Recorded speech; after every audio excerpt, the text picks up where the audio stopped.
आइए इस एक्सप्लेनर की शुरुआत करते हैं। आधुनिक भारत का इतिहास सिर्फ कुछ तारीखों और घटनाओं का पुलिंदा नहीं है। ये असल में अलग-अलग विचारों और दृष्टिकोणों का एक बहुत बड़ा वैचारिक युद्ध का मैदान है। इतिहास को देखने के कई चश्मे होते हैं और इस विश्लेषण में इन्हीं चश्मों और उनके पीछे की सोच को गहराई से डिकोड किया जाएगा। संरचना की बात करें तो सबसे पहले इतिहास लेखन के मूल अर्थ को समझेंगे और फिर तीन प्रमुख विचारधाराओं औपनिवेशिक, राष्ट्रवादी और मार्क्सवादी दृष्टिकोणों का क्रमिक रूप से विश्लेषण करते हुए एक अंतिम निष्कर्ष तक पहुंचेंगे। तो चलिए अपने पहले भाग की तरफ बढ़ते हैं और ये तय करते हैं कि एकेडमिक रिकॉर्ड्स के संदर्भ में इतिहास लेखन या हिस्टोरियोग्राफी का असल मतलब क्या होता है। सरल शब्दों में कहें तो ये केवल अतीत की घटनाओं का साधारण विवरण नहीं है, ये दरअसल ऐतिहासिक लेखन का अध्ययन है।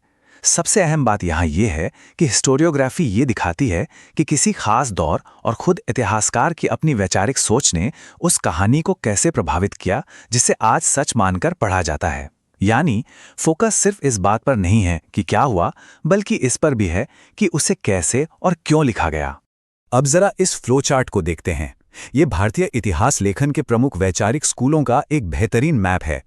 इसमें औपनिवेशिक, कैम्ब्रिज, राष्ट्रवादी, मार्क्सवादी और सबाल्टन जैसे स्कूल शामिल हैं। हर स्कूल भारत के इतिहास को बिल्कुल अलग नजरिए से देखता है। शुरुआत करते हैं 19वीं सदी की उस प्रमुख विचारधारा से जिसने सबसे पहले अपना दबदबा बनाया, यानी औपनिवेशिक दृष्टिकोण, the colonial perspective. James mill, mount Stuart Elphinstone और विंसेंट स्मिथ जैसी प्रभावशाली हस्तियों ने इस विचारधारा की नींव रखी। और दिलचस्प बात यह है कि इन्होंने भारत को एक अखंड और एकजुट राष्ट्र मानने के विचार को ही सिरे से खारिज कर दिया। तो इनका तर्क क्या था? अंग्रेजों ने भारत को धर्म, जाति और भाषा के आधार पर बटे हुए एक स्थिर और रुके हुए समाज के रूप में देखा। इन्होंने सामाजिक डार्विनवाद और अपनी श्रेष्ठता को बढ़ावा दिया। खुद को एक तारणहार की तरह पेश करते हुए इन्होंने ये दावा किया कि ब्रिटिश शासन ही इस बटे हुए देश में कानून, व्यवस्था, रेलवे और आधुनिक प्रशासन लेकर आया। ये पूरी तरह से एक यूरो केंद्रित मानसिकता थी। और यहीं से पैक्स ब्रिटानिका और श्वेत व्यक्ति का बोझ या व्हाइट मैन्स बर्डन जैसे विचार सामने आते हैं। इस औपनिवेशिक चश्मे के तहत स्वदेशी आबादी को सभ्य बनाना श्वेत शासकों का एक महान नैतिक कर्तव्य बताया गया। इसी आड़ में औपनिवेशिक शासन के भारी आर्थिक शोषण को बड़ी ही चतुराई से एक नेक काम के रूप में सही ठहराने की कोशिश की गई। लेकिन क्या भारतीय विद्वान इस एक तरफा कहानी को चुपचाप स्वीकार करने वाले थे? बिल्कुल नहीं। यहीं से हमारा तीसरा भाग शुरू होता है, राष्ट्रवादी दृष्टिकोण। अगर इन दोनों चश्मों की तुलना की जाए तो फर्क बिल्कुल साफ दिखता है। जहां औपनिवेशिक चश्मा भारतीयों को सिर्फ एक श्रेष्ठ ब्रिटिश प्रशासन की निष्क्रिय प्रजा मानता था, वहीं राष्ट्रवादी इतिहासकारों ने इस नैरेटिव को पूरी तरह पलट दिया। उन्होंने भारत की प्राचीन सभ्यता की उपलब्धियों और स्वदेशी गौरव पर ध्यान केंद्रित किया ताकि ब्रिटिश शासन की असली और शोषक प्रकृति को दुनिया के सामने लाया जा सके। इस विचारधारा को आगे बढ़ाने में लाजपत राय, जे.एल. नेहरू और बाद में बी.आर. नंदा और अमलेश त्रिपाठी जैसी प्रमुख राष्ट्रवादी हस्तियों का बड़ा योगदान रहा। इनका मकसद सिर्फ इतिहास लिखना नहीं था, बल्कि लोगों के दिलों में राष्ट्रीयता की भावना जगाना था। वो चाहते थे कि भाषाई और धार्मिक मतभेदों से ऊपर उठकर सभी भारतीय इस औपनिवेशिक भेदभाव के खिलाफ एकजुट हों।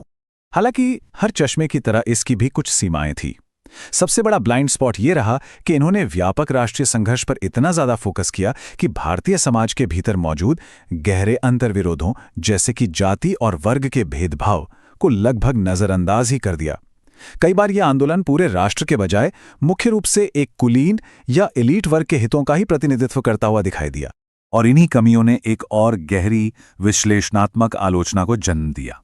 चलिए बढ़ते हैं हमारे चौथे भाग, मार्क्सवादी दृष्टिकोण की ओर। ये विचारधारा औपनिवेशिक और राष्ट्रवादी दोनों ही दृष्टिकोणों की तीखी आलोचना के रूप में सामने आई।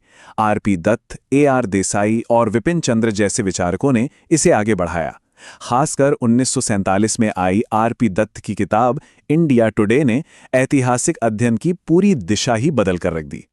इस फ्लोचार्ट से स्पष्ट होता है कि मार्क्सवादी चश्मे ने अपना पूरा ध्यान उन आर्थिक वास्तविकताओं और वर्ग संरचनाओं पर केंद्रित किया जिन्हें पिछले दोनों स्कूलों ने काफी हद तक अनदेखा कर दिया था। यहाँ इतिहास को समाज के अलग अलग वर्गों के नजरिए से परखा जाने लगा। मार्क्सवादी इतिहासकारों की मुख्य विशेषता ये थी कि इन्होंने भारतीय राष्ट्रीय आंदोलन के वर्गीय चरित्र का गहराई से विश्लेषण किया। इनके अनुसार आज़ादी की लड़ाई मुख्य रूप से एक बुर्जुआ यानी पूंजीवादी आंदोलन था। इन्होंने आंदोलन के एलीट नेतृत्व पर प्रकाश डाला और यह तर्क दिया कि यह सिर्फ अंग्रेजों के खिलाफ लड़ाई नहीं थी, बल्कि इसमें समाज के भीतर के आंतरिक अंतर्विरोध और वर्ग संघर्ष भी बहुत गहराई से शामिल थे। तो अब तक 3 बिल्कुल अलग नजरिए सामने आ चुके हैं। आइए अब इन सभी दृष्टिकोणों को एक साथ जोड़कर अंतिम निष्कर्ष निकालते हैं। जब राष्ट्रवादी और मार्क्सवादी विचारों को आमने सामने रखा जाता है तो यह चश्मों का एक सीधा टकराव लगता है। राष्ट्रवादी इसे विदेशी शोषण के खिलाफ सभी भारतीयों का एक एकजुट और वीरतापूर्ण संघर्ष मानते हैं। वहीं मार्क्सवादी इसे बुर्जुआ हितों और आंतरिक वर्ग अंतर्विरोधों द्वारा संचालित कई स्तरों वाला एक जटिल संघर्ष मानते हैं। दोनों ही अपनी जगह अहम हैं, लेकिन अकेले कोई भी पूरी कहानी नहीं बताता। इतिहास की सच्ची और निष्पक्ष समझ के लिए इन तीनों औपनिवेशिक, राष्ट्रवादी और मार्क्सवादी चश्मों को एक साथ रखकर देखना जरूरी है।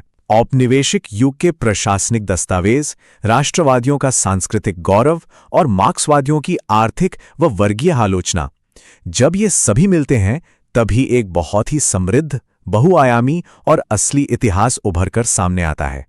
और अंत में एक बहुत ही दिलचस्प सवाल छोड़कर जाते हैं। आज जब भी कोई ऐतिहासिक नैरेटिव सामने आता है तो ये जरूर सोचना चाहिए कि उस कहानी को आकार देने वाला वो छिपा हुआ चश्मा आखिर किसका है। इतिहास सिर्फ अतीत नहीं है, बल्कि उसे देखने का नजरिया है। इस एक्सप्लेनर में बस इतना ही।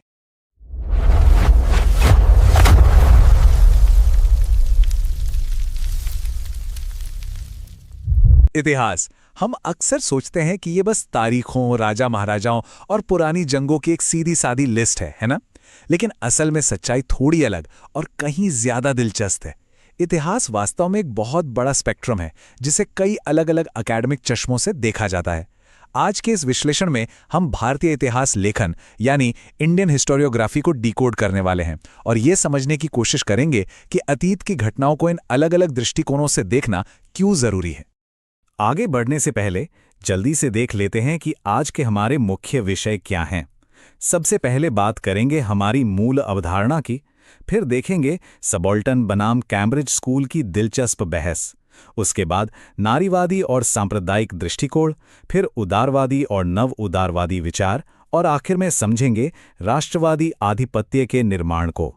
तो चलिए बिना देर किए शुरू करते हैं हमारे पहले टॉपिक से, मूल अवधारणा, इतिहास का प्रिज्म। सोचिए, एक ही ऐतिहासिक घटना है, लेकिन जब अलग अलग इतिहासकार उसे अपने अपने वैचारिक चश्मे से देखते हैं तो वो ठीक वैसे ही कई अलग अलग रंगों में बट जाती है, जैसे एक प्रिज्म से गुजरने के बाद सफ़ेद रोशनी बिखरती है।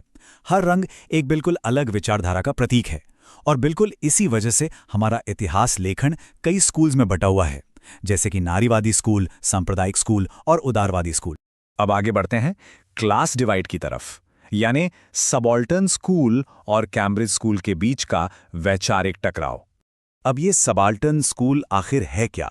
आसान भाषा में कहें तो ये एक ऐसा अकादमिक दृष्टिकोण है जो सीधे तौर पर समाज के एलिट्स यानी जो उच्च वर्ग के लोग थे और निचले तबकों के बीच के बुनियादी टकराव पर फोकस करता है।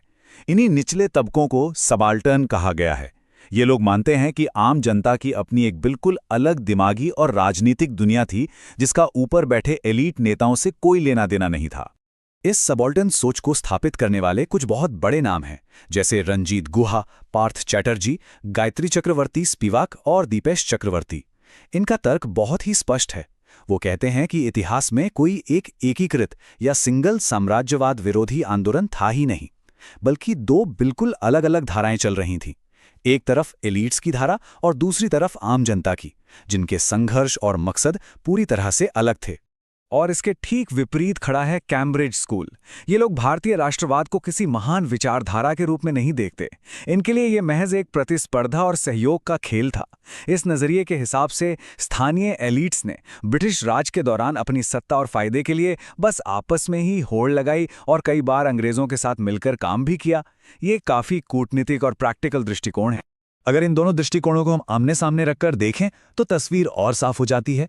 सबाल्टर्न विचार के हिसाब से भारतीय राष्ट्रीय कांग्रेस सिर्फ एक एलीट आंदोलन का चेहरा थी जो आम जनता की असली तकलीफों से पूरी तरह कटी हुई थी।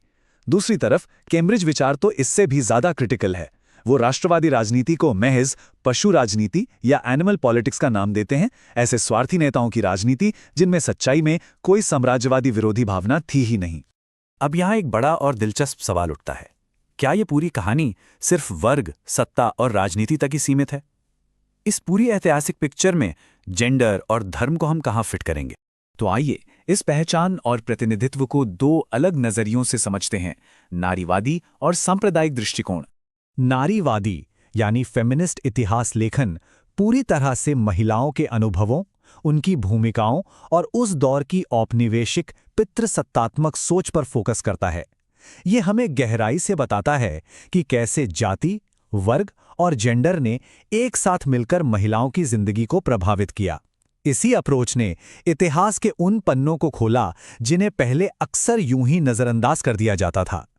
इस नजरिए को दुनिया के सामने लाने में सरोजिनी नायडू, कमला नेहरू और अरुणा आसफ अली जैसी बेमिसाल नेताओं का बहुत बड़ा योगदान रहा।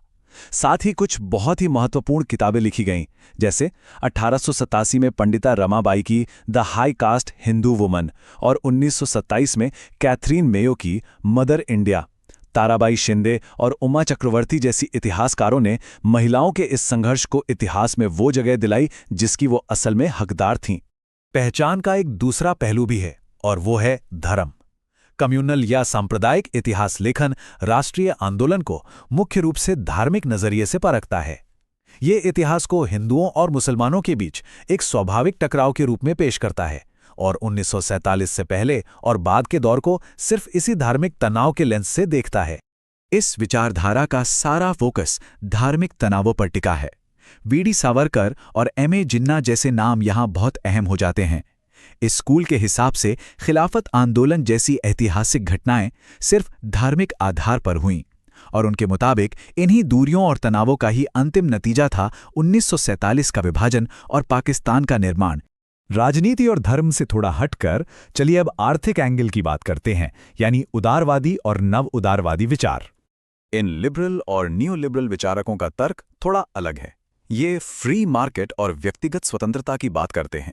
वो कहते हैं कि भाई उपनिवेशवाद से ब्रिटेन को भी कोई बहुत बड़ा फायदा नहीं हो रहा था। उनका मानना है कि विदेशी पूंजी के आने से भारत के अपने घरेलू निवेश को पनपने का मौका ही नहीं मिला। पैट्रिक ओब्रायन और हॉपकिंस जैसे विचारक जोर देते हैं कि इतिहास सिर्फ राजनीतिक गुलामी नहीं था, ये पूंजी के प्रवाह और बाजार की ताकतों का एक बहुत बड़ा खेल था। इन सारे अलग अलग दृष्टिकोणों को समझने के बाद अब हम अपने आखिरी और सबसे अहम पड़ाव पर आते हैं, राष्ट्रवादी आधिपत्य यानी एक समन्वय का निर्माण। आखिर ये नेशनलिस्ट हेजमनी या राष्ट्रवादी आधिपत्य है क्या? आसान शब्दों में कहें तो ये वो मास्टर क्लास तरीका था जिसके जरिए हमारे राष्ट्रवादी नेताओं ने एक वैचारिक ढांचे के भीतर काम किया। उन्होंने बड़ी ही चतुराई से एलीट और आम जनता यानी अलग अलग वर्गों के हितों को एक साथ पिरोया ताकि ब्रिटिश राज के खिलाफ एक अटूट एकता बनाई जा सके। इस पूरे संदर्भ में मशहूर इतिहासकार बिपिन चंद्र का संशोधनवादी मार्क्सवादी नजरिया बहुत सटीक बैठता है। वो साफ तौर पर मानते हैं कि राष्ट्रीय आंदोलन सिर्फ कुछ अमीर पूंजीपतियों या एलीट्स की जागीर नहीं था। ये सही मायनों में एक पॉपुलर मूवमेंट था जिसमें समाज के हर वर्ग की बहुत व्यापक जनभागीदारी थी। ये विचार उन सभी अत्यधिक आलोचनात्मक लेंसों को बहुत अच्छे से बैलेंस करता है। और हाँ, ये सब कोई रातों रात हुआ जादू नहीं था, इसकी एक पूरी सोची समझी स्ट्रैटेजी थी।